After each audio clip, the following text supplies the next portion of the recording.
Guys आज के इस वीडियो में हम दिल्ली पुलिस कांस्टेबल 2018 के एग्जाम में पूछे गए जीके जीएस के 40 क्वेश्चन करने वाले हैं। चलिए दोस्तों स्टार्ट करते हैं। देखिए फर्स्ट क्वेश्चन में पूछा गया है शैवाल किस समूह के पौधे हैं। सही आंसर होगा थैलोफाइटा समूह के पौधे हैं। किसी रॉकेट का प्रक्षेपण किस गति पर आधारित होता है। तो ये दोस्तों न्यूटन के तृतीय नियम पर आधारित होता है। प्रोपेन का रासायनिक सूत्र क्या है C3H8। Next question sodium bi carbonate का सामान्य नाम क्या है। देखिए दोस्तों सोडियम वाई कार्बोनेट जो होता है ना ये खाने वाला सोडा होता है बेकिंग सोडा, और एक होता है सोडियम कार्बोनेट ओनली, तो ये वो होता है दोस्तों धोने का सोडा, ठीक है ना, धोवन सोडा। नेक्स्ट क्वेश्चन आधुनिक आवर्त सारणी मॉडर्न पीरियोडिक टेबल के समूह एक में कितने तत्वों को रखा गया है। 7 तत्वों को रखा गया है। स्क्लेरेनकाइक उत्तर किस प्रकार की कोशिका से बना होता है। ये बना होता है दोस्तों मृत कोशिका से। ऑप्शन 20 का सही आंसर होगा। नेक्स्ट क्वेश्चन गिरते हुए नारियल में कौन सी ऊर्जा होती है। दोस्तों गिरते हुए नारियल में जो है ना गतिज ऊर्जा होती है, क्योंकि मैंने आपको बताया था दोस्तों गति ऊर्जा किसी वस्तु में गति के कारण उत्पन्न ऊर्जा को हम गतिज ऊर्जा कहते हैं, और इसे हम इंग्लिश में क्या कहते हैं काइनेटिक एनर्जी, और स्थिति ऊर्जा को हम पोटेंशियल एनर्जी कहते हैं। मतलब किसी वस्तु के आकार में परिवर्तन के कारण उत्पन्न ऊर्जा को स्थितिज ऊर्जा कहा जाता है, या फिर किसी वस्तु में स्थिति के कारण उत्पन्न ऊर्जा को, ठीक है ना। चलिए नेक्स्ट क्वेश्चन नारियल की छाल का निर्माण किस ऊतक से हुई है। दोस्तों नारियल की छाल का निर्माण जो है ना स्क्लेरेनकाइमा ऊतक से हुई है। क्वेश्चन नंबर 9 करते हैं बल की इकाई क्या है। देखिए दोस्तों बल का एसआई मात्रक होता है न्यूटन। देखिए 2 पद्धति होता है, एक होता है सीजीएस पद्धति और एक होता है एसआई यूनिट। तो अगर आपसे पूछा जाए कि बल का एसआई यूनिट क्या होता है तो आपको बताना है न्यूटन, और सीजीएस पद्धति में अगर आपसे पूछा जाए तो डाइन होता है, ठीक है ना। ये दोनों पता होना चाहिए। देखिए स्थितिज ऊर्जा, गतिज ऊर्जा और यांत्रिक ऊर्जा को दोस्तों आप लोग इस एग्जाम्पल के माध्यम से बहुत ही इजीली समझ सकते हैं, और इससे एग्जाम में क्वेश्चंस पूछे जाते हैं। देखिए पोटेंशियल एनर्जी को हम हिंदी में स्थितिज ऊर्जा कहते हैं, और काइनेटिक एनर्जी को हिंदी में हम गतिज ऊर्जा कहते हैं, और मैकेनिकल एनर्जी को हम यांत्रिक ऊर्जा कहते हैं, ठीक ना। यहाँ पर दो एग्जाम्पल है।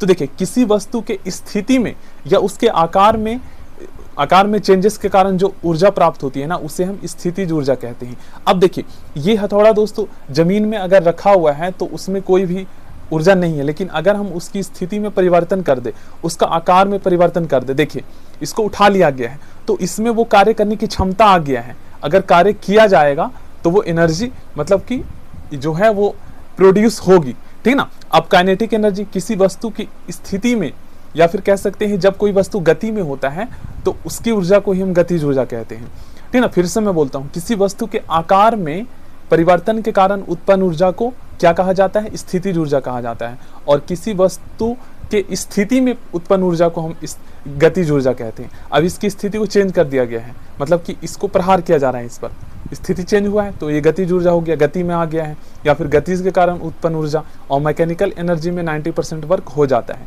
अब इसी तरीके से ये एग्जांपल देखिए पोटेंशियल एनर्जी, मान लीजिए अगर तीर आराम से रखा हुआ है तो उसमें क्या है वो विराम अवस्था में है, लेकिन अगर उसकी स्थिति को चेंज कर दिया जाए देखिए तो यहाँ पर उसको स्थितिज ऊर्जा कहेंगे, और वो गति में अगर आ जाता है तो उसको हम गतिज ऊर्जा कहेंगे, जैसे सेकंड वाला ऑप्शन यहाँ पर आप लोग देख सकते हैं। चलिए नेक्स्ट क्वेश्चन करते हैं। नेक्स्ट क्वेश्चन में पूछा गया है सोडियम कार्बोनेट, ठीक ना, बेकिंग सोडा का आणविक द्रव्यमान कितना होता है। इसका सही आंसर होगा दोस्तों 106। धोवन सोडा मतलब कि सोडियम कार्बोनेट के एक अणु में जल के कितने अणु उपस्थित होते हैं। तो इसमें दोस्तों टोटल जो है 10 उपस्थित होते हैं। 12 का सही आंसर होगा दोस्तों ऑप्शन डी। चलिए नेक्स्ट क्वेश्चन करते हैं। नेक्स्ट क्वेश्चन में पूछा गया है उत्कृष्ट गैस को किस समूह में रखा गया है। जो नोबेल गैस है ना इसे दोस्तों समूह 18 में रखा गया है। नेक्स्ट क्वेश्चन करते हैं त्वरण का एसिलरेशन का एसआई यूनिट क्या होता है। तो त्वरण का एसआई यूनिट दोस्तों मीटर पर सेकंड स्क्वायर होता है, ठीक है ना। चलिए नेक्स्ट क्वेश्चन करते हैं। नेक्स्ट क्वेश्चन में पूछा गया बल्ब का फिलामेंट किसका बना होता है। दोस्तों बल्ब का जो फिलामेंट है ना ये टंगस्टन का बना होता है, ठीक ना। चलिए गैल्वेनोमीटर का उपयोग किस कार्य के लिए किया जाता है। दोस्तों गैल्वेनोमीटर का उपयोग जो है ये धारा की दिशा मापने के लिए किया जाता है, ठीक है ना, और समुद्र की गहराई मापने के लिए फेदोमीटर का उपयोग किया जाता है। चलिए नेक्स्ट क्वेश्चन नंबर 17 का सही आंसर होगा option B S block. Number 18 में पूछा गया है सोडियम धातु किसके साथ उग्र क्रिया करती है? सही आंसर होगा दोस्तों शीतल जल, क्योंकि आपने बहुत सारे एक्सपेरिमेंट देखे भी होंगे।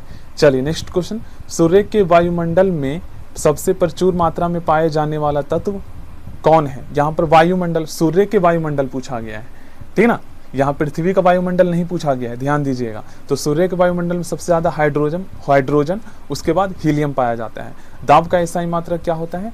तो दाब का एसआई मात्रक पास्कल होता है, ठीक ना। चलिए नेक्स्ट क्वेश्चन, सोडियम धातु कहाँ संग्रहित किया जाता है? तो इससे दोस्तों केरोसिन में संग्रहित किया जाता है। 22 में पूछा गया है समय के साथ विस्थापन में परिवर्तन की दर क्या कहलाती है? दोस्तों समय के साथ विस्थापन में परिवर्तन की जो दर है ना, इसे दोस्तों हम वेग कहते हैं, स्पीड। नेक्स्ट क्वेश्चन, किसी ठोस के वाष्प में रूपांतरित मतलब चेंजेस होने की प्रक्रिया क्या कहलाती है? देखिए यहाँ पर जो ठोस है ना, ये दोस्तों किस में चेंज हो रहा है? तो गैस में चेंज हो रहा है, वाष्प गैस ही बन रहा है ना। तो इस प्रक्रिया को क्या कहेंगे? तो इसे दोस्तों ऊर्ध्वपातन कहेंगे। देखिए ऊर्ध्वपातन को हम इंग्लिश में दोस्तों सब्लिमेशन कहते हैं, और इसका डेफिनेशन होता है sublimation is the transition of a substance directly from the solid to the gas state. Question number 24, alkyne का रासायनिक सूत्र क्या है? सही आंसर होगा ऑप्शन ए। नेक्स्ट क्वेश्चन, अनुवांशिकी की इकाई क्या है? दोस्तों अनुवांशिकी की जो इकाई है इसे हम क्या कहते हैं? जीन कहते हैं। ओरिजिन ऑफ स्पीसीज के लेखक कौन है? Charles Darwin. ये क्लास 11th में आपने हिस्ट्री में पढ़े होंगे, ठीक है। इन्होंने प्राकृतिकवाद का सिद्धांत दिया था, जिसे हम इंग्लिश में नेचुरल सिलेक्शन भी कहते हैं। क्वेश्चन नंबर 27, संवेग कौन सी राशि है? दोस्तों संवेग जो है ये एक सदिश राशि है, ठीक है। राशि दो प्रकार की होती है, एक होती है अदिश और एक होती है सदिश। पाचन के समय वसा का पायसीकरण कौन करता है? देखिए क्वेश्चन नंबर 28 में पूछा गया है, तो इसका सही आंसर होगा दोस्तों ऑप्शन ए, पीतरस। चलिए नेक्स्ट क्वेश्चन करते हैं, द्रव्यमान और वेग का गुणनफल क्या कहलाता है? दोस्तों द्रव्यमान और वेग का गुणनफल जो है ये संवेग कहलाता है। नेक्स्ट क्वेश्चन में पूछा गया है, किसी गर्म भट्टी से उत्सर्जित विकिरण क्या कहलाती है? इसका सही आंसर होगा दोस्तों अवरक्त। नेक्स्ट क्वेश्चन, निम्न में से कौन एक कार्बन का अपरूप नहीं है? इसका सही आंसर होगा कोयला, बाकी ये सभी कार्बन का अपरूप है। लार ग्रंथि से किसका स्राव होता है? तो इसका सही आंसर होगा दोस्तों टाइलिन एंजाइम का, क्योंकि हमारे लार में दोस्तों टाइलिन एंजाइम पाया जाता है। नेक्स्ट क्वेश्चन पूछा गया है, आलू किसका उदाहरण है? ये दोस्तों तना का उदाहरण है। क्वेश्चन नंबर 34 का सही आंसर होगा ऑप्शन ए। नेक्स्ट क्वेश्चन, सबसे बड़ी रक्त कोशिका कौन है? दोस्तों सबसे बड़ी रक्त कोशिका WBC है। मगरमच्छ में कुल कितने चैम्बर होते हैं?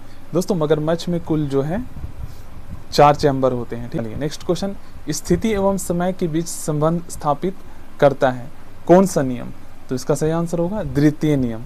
नेक्स्ट क्वेश्चन में पूछा गया है, किसी तंत्रिका कोशिका के अक्षांशीय सिरे और दूसरी तंत्रिका कोशिका के ध्रुमासम के संधि को क्या कहा जाता है? तो इसका सही आंसर होगा दोस्तों सिनेप्स। नेक्स्ट क्वेश्चन, पित्तरस का स्राव किस ग्रंथि के द्वारा होता है? तो पित्तरस का स्राव दोस्तों ये होता है यकृत ग्रंथि के थ्रू, ठीक है ना, के जरिए। नेक्स्ट क्वेश्चन, धातु की प्रकृति किस प्रकार की होती है? तो धातु दोस्तों ये विद्युत का धनात्मक होता है। नेक्स्ट क्वेश्चन करते हैं, क्रिप्टॉन किस प्रकार का गैस है? तो ये दोस्तों निष्क्रिय गैसों में आता है, ठीक ना, तो अक्रिय कह सकते हैं। सो थैंक यू दोस्तों, प्लीज़ वीडियो को लाइक कर दीजिएगा।